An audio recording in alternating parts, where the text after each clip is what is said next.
దేని గురించి నిరీక్షించాలి అనేది మనం చూసినట్లయితే హెబ్రీయులకు రాసిన పత్రిక 11వ అధ్యాయము 1వ వచనం. విశ్వాసం అనునది నిరీక్షింపబడు వాటి యొక్క నిజ స్వరూపమును, అదృశ్యమైనవి ఉన్నవనుటకు రుజువై ఉన్నది. మన యొక్క విశ్వాసము, మన నిరీక్షణ ఏదైతే ఉన్నదో అది ఎలాంటిదంట? అదృశ్యమైనవి ఉన్నవనుటకు రుజువై ఉన్నది. దీనిని గురించి నిరీక్షించాలి. నిరీక్షణ అంటే ఏంటి? ఎదురు చూడడం. దేని గురించి ఎదురు చూస్తున్నాం? క్రైస్తవులమైన మనకు ఒక నిరీక్షణ ఉంది. ఏంటి ఆ నిరీక్షణ అంటే క్రీస్తుని గూర్చి నిరీక్షణతో ఎదురు చూస్తున్నాం. మరణించిన తర్వాత మరో బ్రతుకు ఉంది. ఆ బ్రతుకు నిమిత్తము మనము విశ్వాసమును ముందుకు సాగుతూ క్రీస్తు యొక్క రాకడలో ఆయన మనలను ఆయనతో కొనుక్కోబడతాడు. పరలోకం అనేది ఒకటి ఉంది, ఇక్కడికి మనం చేరుకుంటాము. కాబట్టి దాని యందు నిరీక్షించి ముందుకు సాగాలి అనేది మన యొక్క ఆలోచన. క్రైస్తవుని దేని గురించి ఎదురు చూస్తున్నాడు?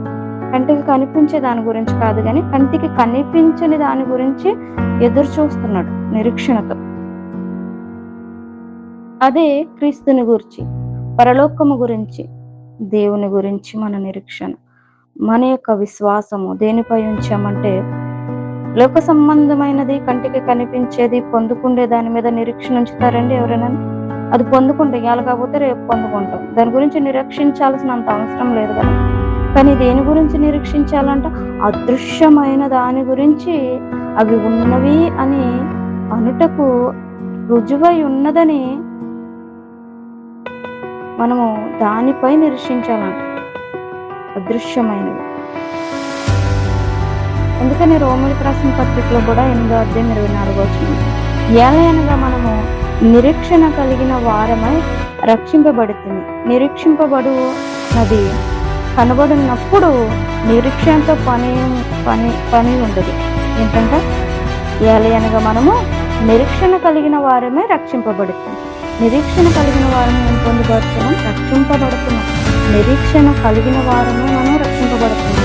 నిరీక్షింపబడినది కనబడినప్పుడు నిరీక్షణతో పని ఉండదు.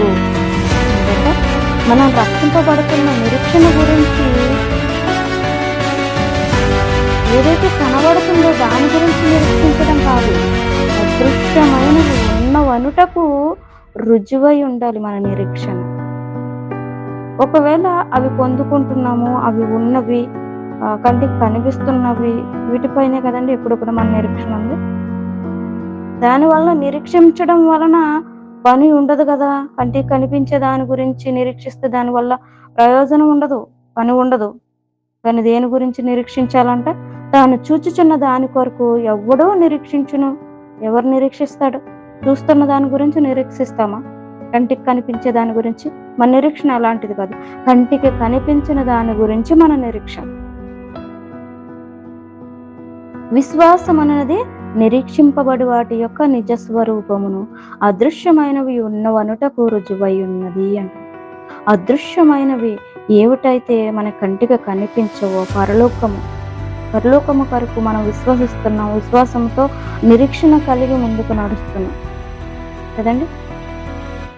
పరలోకము కనబడదు, దేవుడు కనిపిస్తాడా? కానీ దేవుడు ఉన్నాడు అని మనం నమ్ముచున్నాం. ఆయన అదృశ్య లక్షణములు అయినప్పటికీ మనం ఏం నమ్ముతున్నాం? ఆయన ఉన్నాడు కాబట్టి మేము విశ్వసిస్తున్నాము, నేను నిరీక్షిస్తున్నాము, ఆయన యొద్దకు మనం చేరుతాము అని ఒక్క విశ్వాసంతో నిరీక్షణతో ముందుకు సాగుతుంది.